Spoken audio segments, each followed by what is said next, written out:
Wiz, creating some cybersecurity magic. The startup is only 3 years old, but has already raised nearly $1 billion, reached a $10 billion valuation, and brings in $200 million in annual recurring revenue.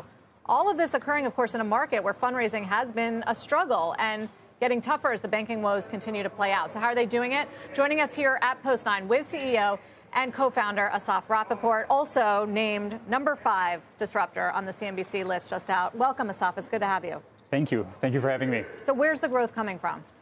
I would say that the biggest opportunity is the market opportunity, leading in a market that basically, we're all talking about organization moving to the cloud and that's kind of digital transformation. But I think behind the scenes, what we have is the security teams, the cloud security team that enable us to move that fast to the cloud. And this digital transformation is happening.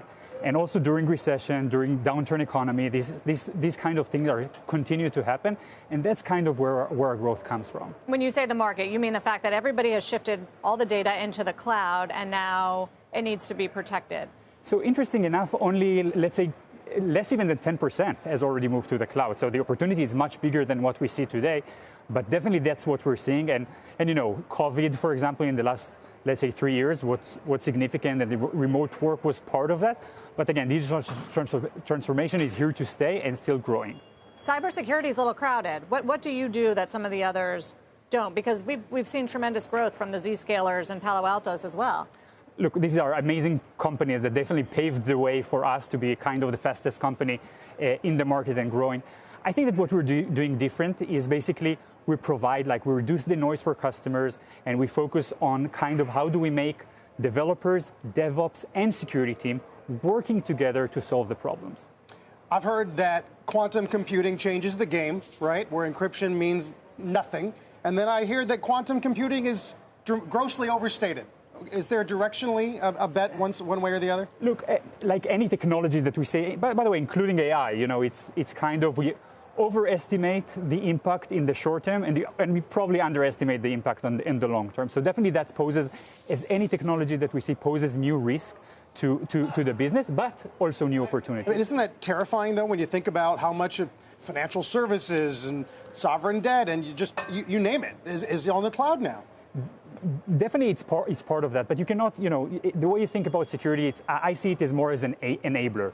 Think about cars, for example.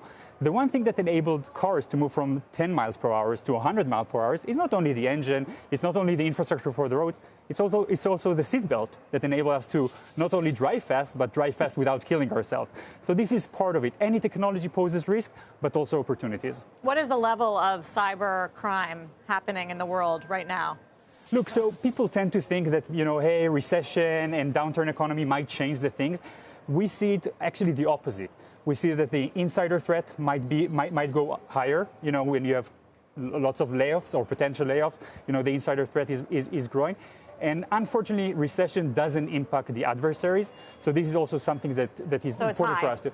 It's high, and also geopolitics, it's kind of in the most sensitive. And we're seeing nation attacks against not only countries, but also companies in that countries. I mentioned the fundraising at the top and wanted to ask you about that in particular, because you have Howard Schultz as an investor, you have Bernard Arnault as an investor, and just what that's been like at a time where, startup funding has been rough. Yeah, so it's rough, and it's a rough market for all of us, I must admit. But again, when you're looking at cybersecurity, and in cybersecurity you're looking at cloud security, this is a super fast-growing market, and we're kind of leading this market, so it's a great opportunity. And I think that's what investors are seeing at Wiz, that despite all the things that we're seeing outside of the economy, this is a real opportunity to continue to grow. And as we mentioned, it's only less than 10% of the data is in the cloud, so the potential is very, very big. You want to go public? Yeah, definitely. That's why we're here. But, I mean, do you see a window of opportunity? Look, it's two things. When you look at a company, at a startup company, first you need to be, IPO ready in a way. So that's kind of the things that we're working on that. But unfortunately, that's not enough. And you also need the market condition to be right. We raised enough money so we can basically choose the best timing for us to go and become a public company. Well, we'll keep an eye on that. Keep us posted, I guess. Assaf, yeah, thank definitely. you. Good to see you. Assaf Rappaport from Wiz.